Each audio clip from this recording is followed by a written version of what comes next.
салому дуруд ба мардуми сарбаланди тоҷик. имрӯз як масъалаи бобати Беҳрӯз ва Абдурозиқ дорем. ба ҳамагон маълум аст, ки чунин шахсон мисли Абдурозиқ, ки қадпастии ӯ аз майнаи сар аст, ин аз тарафи беэътибории падару модару медиҳад. ин ба ҳамаи шумо маълум аст. шумо падару модари Абдурозиқ бояд пули ӯро не, худи ӯро дӯст доред. хурсанд мешудед, ки фарзанди шумо солиму серу пур аст. Беҳрӯз як таваккалӣ ба худованд карду ризқ фарзанди шуморо назди худаш гирифт. ҳар кас ин корро намекунад, чунки фарзанди кас беморӣ дорад, камбудӣ дорад, вале ба ҳамаи ин нигоҳ накарда Беҳрӯз ин ризқро кард. бузургии инсон шахс ба фурӯтаниву дониш, ақлу заковат бошад, на ба моли ӯ. инсони худписанд дар ҳаёт мисли як ситораи уфуқие мебошанд, ки як лаҳза падид омада дар як масофаи дур чашмак мезананд ва чӣ хеле падид омада буданд, ҳамон хел ба гӯшаи фаромӯшӣ мераванд. ҳамчун мусулмон, ҳамчун тоҷик, Абдурозиқ ҳуқуқ надошт ба устози худ чунин рафтор кунад. агар ту гӯӣ, ки ман беустоз ба пеш меравам, ин нодуруст аст. аввал одам бояд аз худованд намонад, дуюм аз устозе, ки ӯро ба мартабае расондааст, бояд то охири умр қадрашро донад.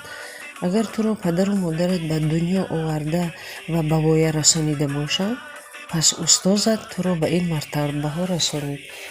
ин шахс ба ту дарс омӯзонид, муҳаббати зебопарастӣ омӯхт, ҳамаи хушу хурсандии ту ва ба сӯи оянда қадам гузоштанатро устозат кард.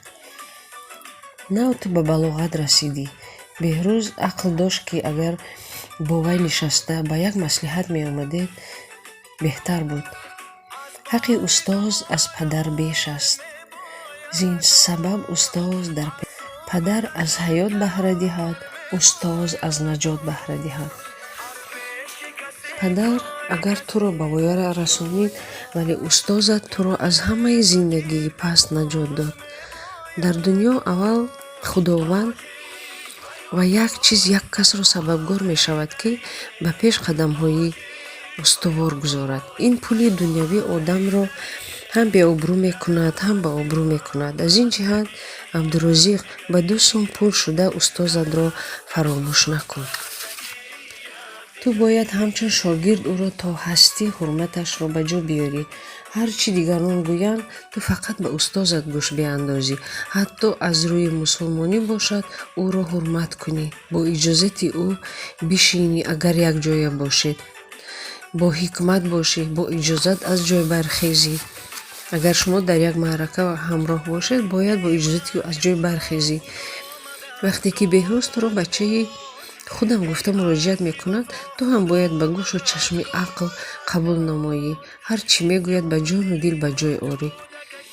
ҳеҷ касро аз худ ангезир нашуд, ҳеҷ кас аз хештан чизер нашуд.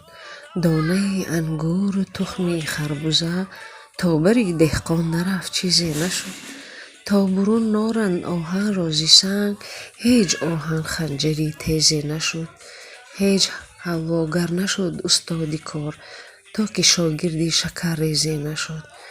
номи мавлонӣ нашуд султони ишқ, то муруди шамси табрезӣ нашуд.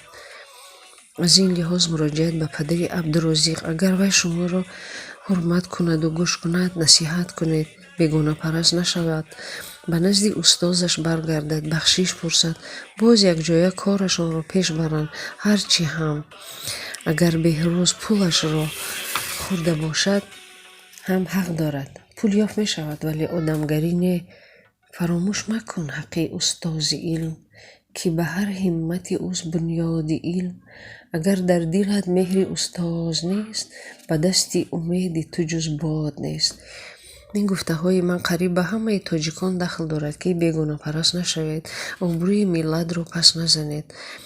ҳоло боварӣ дорам Абдуразиқ бармегардад ба назди Беҳрӯз. Одамизод бехато намешавад, албатта айбашро мефаҳмад. Ин хел гирем писари бетарбияи бад ҳам нест, вале роҳ нишонмедодагиҳо низ аз роҳ мезананд. Иншааллоҳ ҳамааш хуб мешавад. хоҳишмандам дар сомонаҳои интернетӣ обрӯи миллатро пас назанед. боқӣ ҳама дар паноҳи Аллоҳи меҳрубон бошед.